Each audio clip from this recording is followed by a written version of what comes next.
Divák vo vlastnom deji.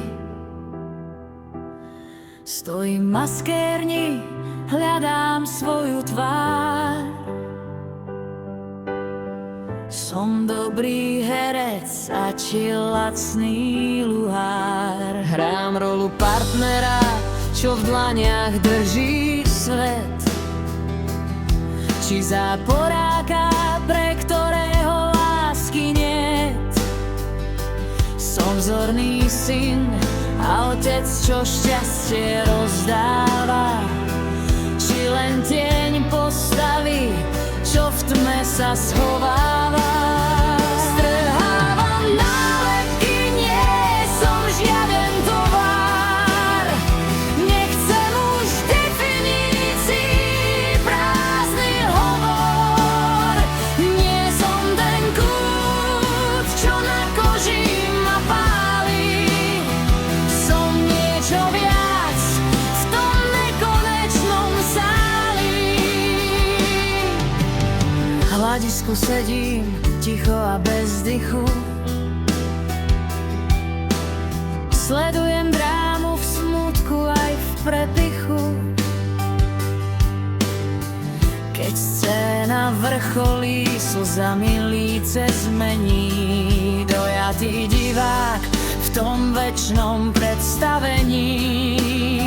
Som malá bunka v tele veľkého celku.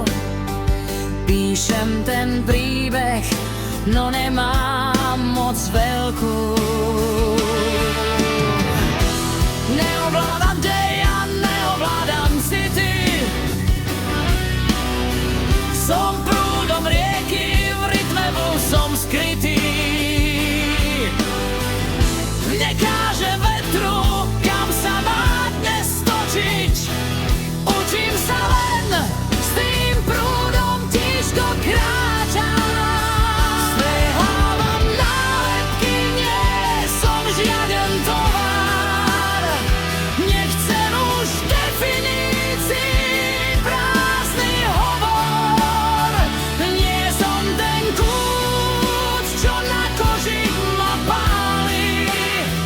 Som niečo viac v tom nekonečnom sáli. Som voda, čo plynie, som ticho aj hluk. Som prázdnota dlaní, aj napnutý luk. Som nikto a nič a zároveň všetko. Som život sám, čo rozkvitol nakrátko. Len divák v divadle sveta.